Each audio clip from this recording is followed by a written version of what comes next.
মানুষের বাড়ি বাড়ি আসে, আরব দুনিয়ার প্রায় মানুষের বাড়ি বাড়ি আসে। আল্লাহ নবী বললেন একজন খাঁটি ইমানদারের দৃষ্টান্ত দুনিয়ার একটা গাছ, ওই গাছটার নাম খেজুর গাছ। সুবহানাল্লাহ বলেন, একটু মহাব্বতে বলেন না সুবহানাল্লাহ। ও বাবাজিরা মায়েরা, খেজুর গাছের তুলনায় শিশু গাছ অনেক মোটা, খেজুর গাছের তুলনায় আরো বট গাছ আরো মোটা, কিন্তু না না, আল্লাহ নবী ইমানদারের তুলনা করলেন খেজুর গাছের সঙ্গে। কারণ আল্লাহ নবী সাহাবাদেরকে বুঝিয়ে দিলেন, বাবা সাহাবারা মনে রাখো, আমি মুহাম্মদুর রাসূলুল্লাহ বলছি, দেখবে যখন ঝড় হয় ওই ঝড়ে যত তাড়াতাড়ি অন্য গাছগুলো পড়ে যায়, অন্য গাছ ভেঙে যায়, অন্য গাছের গোড়া উপড়ে যায়, বাবা সাহাবারা দেখবে যত তাড়াতাড়ি অন্যান্য গাছগুলো ঝড়ে পড়ে যায়, অত তাড়াতাড়ি খেজুর গাছ পড়ে না।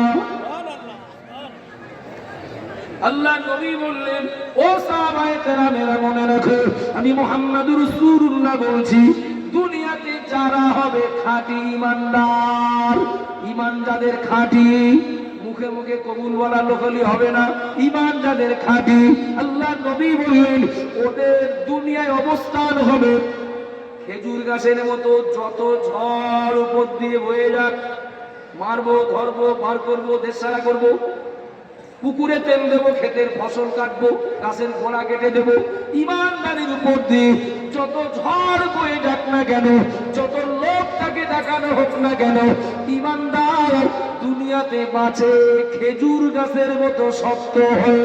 কোন ঝড় ইমানদারকে কোনোদিন ফেলে দিতে পারে না। জোরে বলেন, আরো জোরে বলুন সুবহানাল্লাহ। ও বাবাজিরা মায়েরা, আমার মা বোনেরা মনে কেনেন, বেঈমান আবু জেহেল সুমাইয়াকে বলল, ও সুমাইয়া, তোমার কি করুণ পরিণতি হচ্ছে, কি কঠিন অবস্থা হচ্ছে, এটা বুঝতে পারছো তুমি, কতটা কষ্ট হচ্ছে তুমি জানতে পারছো সুমাইয়া। এখনো যদি বলো তোমার ছেড়ে দেওয়া হবে, তোমার ডাক্তার করা হবে, এখনো তোমার চিকিৎসা করে সুস্থ করার দায়িত্ব নেওয়া যাবে। আবু জেহেল কথা বললে, আম্মা জান সুমাইয়া বললেন, ও আমার মনিব, আমার কাজ আমি করেছি, আপনার কাজ আপনি করে যান, আমাকে বিরক্ত করবেন না, আমাকে ডিস্টার্ব করবেন না, আমি আমার নাকে আল্লাহর জান্নাতের সুগন্ধ পাচ্ছি। একটু জোরে বলুন সুবহানাল্লাহ, আরো জোরে বলুন সুবহানাল্লাহ। আম্মা জান সুমাইয়া রাদিয়াল্লাহু তাআলা আনহা রক্তমাখা দেওয়ানি ঘোড়ার সঙ্গে পাটা তার বাঁধা আছে।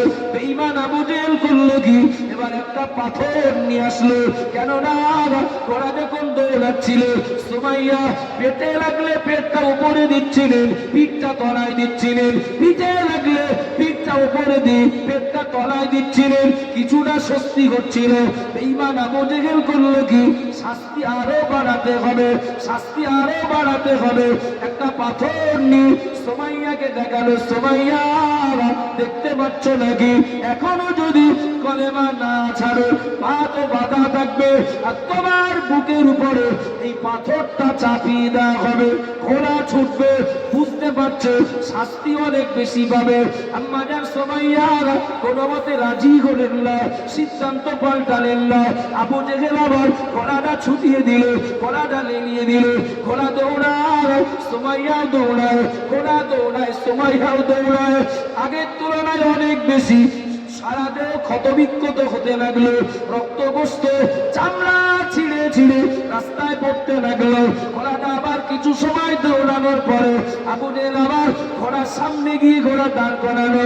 ও বাবাজিরা মায়েরা, আবু জেহেল ঘোড়াটা দাঁড় করিয়ে দিয়ে সুমাইয়াকে আবার প্রস্তাব দিতে যাবে, এখনো ফিরে এসো, এখনো ফিরে এসো, এই কথা বলার জন্য যেই না আম্মা জান সুমাইয়ার মুখের কাছে মুখ নিয়ে গেল, আম্মা জান সুমাইয়ার মুখের কাছে মুখ নিয়ে যেতে আবু জেহেল নিজে চোখে দেখতে পেল, নিজে কানে শুনতে পেল, রক্ত পড়ে যায়, চামড়া গোস্ত ছিঁড়ে যায়। এরপরে সুমাইয়ার জবান দিয়ে তখনও জানি লা ইলাহা ইল্লাল্লাহ মুহাম্মাদুর রাসূলুল্লাহ। একটু বলেন না সুবহানাল্লাহ। ওবলাই কামড় দেননি বলো, তিনি ভিতরে ঢুকেছেন, নারকেলের স্বাদটা পেয়েছেন, সেই জন্য যত যা কিছু হয়ে যাক নারকেল গুলো ছেড়ে দেবে। ছেড়ে দেবে কারা? আসার দেবে কারা? যারা স্বাদ পায়নি, স্বাদ পায়নি। আর স্বাদ পায় না কারা? যারা সবাই কামড় দেয়, যারা মালা কামড় দেয়। রাগ হচ্ছে নাকি আপনাদের? আব্বাজান মারা মনে দিন, ও মা বোনেরা বোনেরা বোন, বুকের উপরে পাথর চাপিয়ে দিয়ে তাও হলো না। আবু জেহেল এবার সিদ্ধান্ত নিল, সুমাইয়া যে গাল দিয়ে যে মুখ দিয়ে কলেমা পড়ছে, ওই মুখের ভিতরে মরুভূমির উত্তপ্ত গরম বালি ঢুকিয়ে দেওয়া হবে। পা বাঁধা থাকবে, পা বাঁধা থাকবে, বুকের উপরে পাথর চাপানো থাকবে। এরপরে গালের ভিতরে মরুভূমির উত্তপ্ত গরম বালি ঢুকিয়ে দেওয়া হবে। দেখি কলেমা কি করে বলে। ও বাবা জিনা মায়না, কথা মুখে থাকলো না। আবু জেহেল করলো তাই, ঘোড়ার পায়ের সঙ্গে পা বাঁধা, বুকের উপরে পাথর চাপানো। এরপরে মরুভূমির উত্তপ্ত গরম বালি সুমাইয়ার গালের ভিতরে ঢুকিয়ে দেওয়া গেল। আল্লাহ পাক আর থাকতে পারলেন না। এই দৃশ্যটা আল্লাহ দেখে বড় দয়া লাগলো, আল্লাহ দেখে দৃশ্যটা দেখে মায়া লাগলো। আমার আল্লাহ সুমাইয়ার উদ্দেশ্যে ফেরেশতাদেরকে ঘোষণা দিলেন, ও আমার ফেরেশতারা, দুনিয়ায় তাকিয়ে দেখো আমার বান্দি সুমাইয়া, আমার নবীর সাহাবী সুমাইয়া, তার প্রতি এত জুলুম, এত কষ্ট, এত অত্যাচার করার পরেও আমি আল্লাহ আমাকে বলে না, আমার নবী মুহাম্মদুর রাসূলুল্লাহকে দূরে সরায় না। ও আমার ফেরেশতারা, একবার তাকিয়ে দেখো আমার বান্দি সুমাইয়া, তার মৃত প্রায় অবস্থা, তার চোখ দুটো মিটমিট করে আকাশের দিকে তাকায়। আমার ফেরেশতারা, আমি আমার বান্দির প্রতি রাজি, আমার বান্দির ব্যবহারে আমি খুশি, তার অবস্থানে আমি খুশি। ও আমার ফেরেশতারা, আমার বান্দি সুমাইয়ার চোখ বোঝা নেই, কোন জান্নাতে যাবে তার চোখ চেয়ে থাকা অবস্থায় আমার দয়ার জান্নাতটা ওকে দেখিয়ে দাও। একটু জোরে বলেন না, আর একটু মহব্বতে বলেন। দুটো কথা আমি এই জন্য বললাম, শুধু কবুল বলে সংসার বলো টেকতে না। আল্লাহ মালিক তো মালিক, মুহাম্মদ রাসূলুল্লাহ আমার নেতা, এই চূড়ান্ত সিদ্ধান্তের উপরে একটু কথা বলেন। কেউ লোভ দেখালেও সরবো না, ভয় দেখালেও সরবো না, কেউ কোনো হুমকি দিলেও সরবো না, দাঁড়িয়ে দিলেও সরবো না। আচ্ছা, আপনারা কেউ একজন একটু সাক্ষী দেবেন, একজন ওই রাস্তায় দড়ি নেই, কিছু দুলদুলে চেহারার গরু রাস্তায় ঘোরে, নদিয়া জেলার মানুষ, আপনারা এই গরুগুলোকে কি বলেন?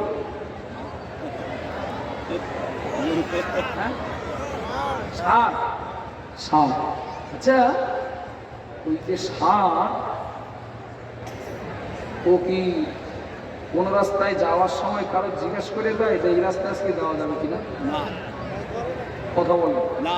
রাস্তা দিয়ে চলতে চলতে দেখে, আমি বললাম 10-20 মিনিট বলবো, এর বেশি আমার পক্ষে সম্ভব না, কেননা এই মাইকের কথা বলা অসম্ভব। আমি তো আসতে বলি কিচ্ছু শুনতে পারি না ভাই, এত বড় মাহফিল, মাইকের বক্সের সামনে একটু দাঁড়ান দিন।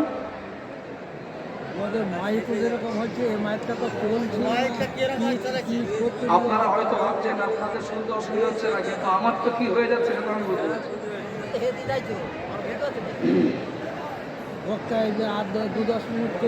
ওই যে গলায় দড়ি নেই, দড়ি নেই, চেহারা দুলদুলি।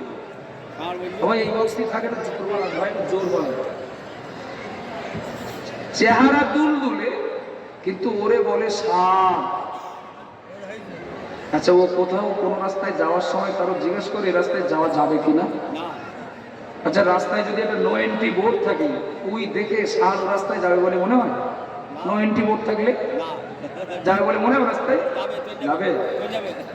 এখন সাপ যাচ্ছিল কৃষ্ণনগরের দিকে, ওই দিকে চাপড়া মোড়ে কৃষ্ণনগরের দিক, মানে কৃষ্ণনগরের দিকে যাবে যারা, তাদের দিকে ফেরানো